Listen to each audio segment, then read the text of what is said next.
Mga kagala, nandito tayo ngayon sa Inararan, Bulan, Sorsogon para ipakilala sa inyo ang kanilang hanap buhay dito bilang mangingisda, at ang ginagawa po nila ngayon dito ay nagbibilad sila ng tawag po dyan ay bunlis dilis. Iyon po ang kanilang madalas na ginagawa dito. Kaya welcome po yung mga gustong pumunta dito at gustong bumili ng sari-saring mga isda at maging ng mga bunlis dilis.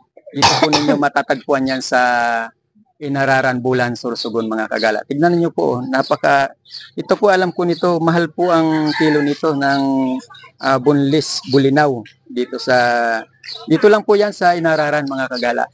At dito po kasi matatagpuan ninyo ang iba't ibang klase ng isda dito sa Barangay Inararan, Bulan, Sorsogon, mga kagala. At ma-interview nga po natin si Ma'am Idol. Ano po ang pangalan niyo, Ma'am Idol? Minda po. Riandanggal po. Sige po, ipakilala po ninyo ang inyong barangay at ang inyong hanap buhay dito sa Inararan. Sige po. Pinapakilala po namin ang aming produkto dito sa aming barangay, Barangay Inararan. Tulad po nito na bunlis dilis. Opo. Sana po makakuha po kami ng buyer na sasapat tatama po sa aming presyo, sa aming pong pagod sa paggawa nito, kasi po masyado po talaga ito maproseso ang paggawa po nito na bunlis dilis. Kasi mayroon naman pong napunta dito, kaso po parang binabarat naman po ang aming produkto. Hindi naman sasapat sa aming pagod ang presyo na gusto nila. Sana po mayroon mabigyan pansin naman po itong produkto namin ng mga mamimili. Kasi po talaga po sulit naman po kayo pag bumili po kayo nito.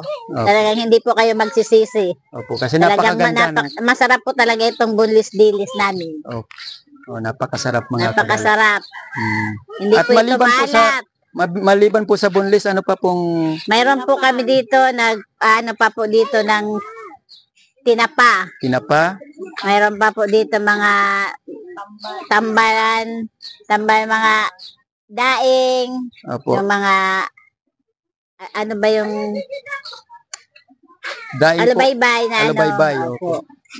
Maliban po pa po mga isda na makikita? Marami po dito isda, mga bisogo, mga maya-maya, mga alimasag. Number 1 pa po dito sa amin yung alimasag. Mga kagala, number 1 din po dito yung mga alimasag. Dito rin po ninyo matatagpuan yan sa Inararan, Bulan, Sorsogon, mga kagala.